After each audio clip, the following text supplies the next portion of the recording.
Hello there, it's Amara from Amara's Rabbitry, and today I'm doing a really quick uncut video because, guys, I'm using my son's nap time for this. I don't have time these days to edit, but I'm going to show you a little bit about proper shoulder structure in Polish.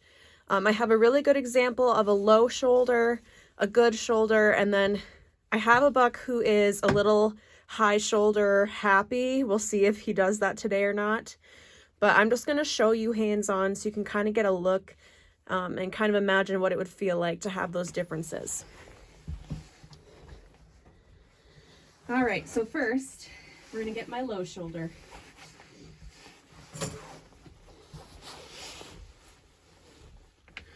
All right, so right off the bat, you can see that he kind of wants to sandwich his face down onto the table. And as I try to kind of collect him into the proper pose, it takes more time because he kind of structurally wants to be flattened here, like this. That's kind of his nature. So something I do for these bucks or does, I kind of stretch him out a little bit. This is not something you should have to do. This is just something I'm doing to work with him. And you can really collect him into a nice pose, but they still have this kind of curled in stance where you can tell they're like not totally comfortable. So yeah, that's something you want to look for. This low shoulder, as you can see, this is kind of his comfortable position. This can pass down in the bloodline. I'd say it passed down in maybe like 20% of his father's offspring. It's not super strong for me as long as paired with good does, but it kind of spoils the type of the rabbit because you really want the top line to be showing off the traits. And if I can collect him into a good pose, you'll see that he is a nice animal. He just spoils that with his shoulder structure. So it's something you kind of evaluate and decide, like, are you willing to work with it as a parts animal, or are you going to eliminate it? So as you can see, he's a pretty rabbit, but when he is in his most comfortable stance, his head is just pushed out kind of like a turtle, and it spoils the beauty of that top line. It doesn't show off his front end as well as it should.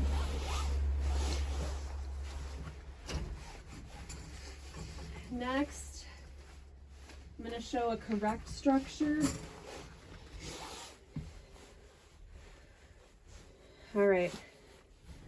So this doe's head naturally wants to sit low, but also proud enough to show off her front end. You can see that her shoulder is shorter coupled, which is what you want to see. You don't want to see a flatness or length in that shoulder, which gives her a shorter look as well in her compact body type.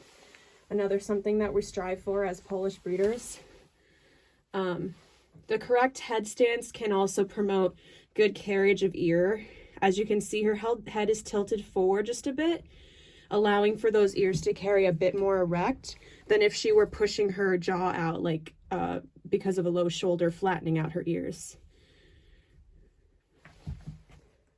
So that's an example of a good structure. Low but proud. These Polish, they got to show off their front end, you know. It's a huge part of the breed. Okay, so this guy doesn't always push, but this is my example for a high head set. I feel like he's not gonna do it today, but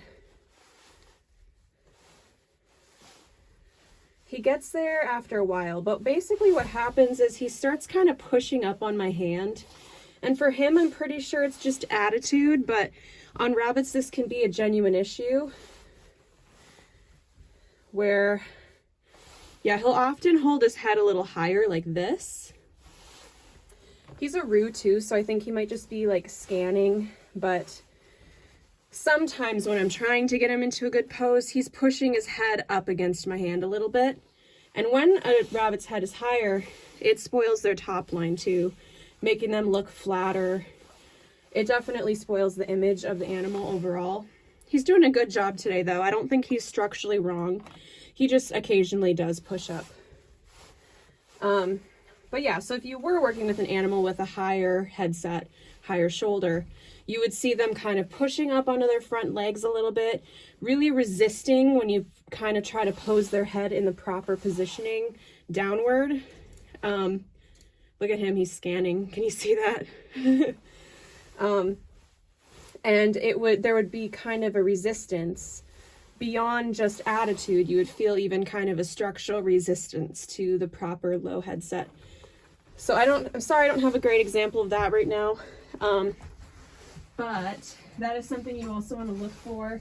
Just like a lower and flatter shoulder, that is something that can pass down in your lineage, and you have to decide what you're willing to work with and what you're not. So, yeah, and again, it doesn't have to be so super prevalent. A lot of these animals are really nice even with a fault in that area. And so you decide what you're willing to work with, what you need, parts animals to build a better animal down the line.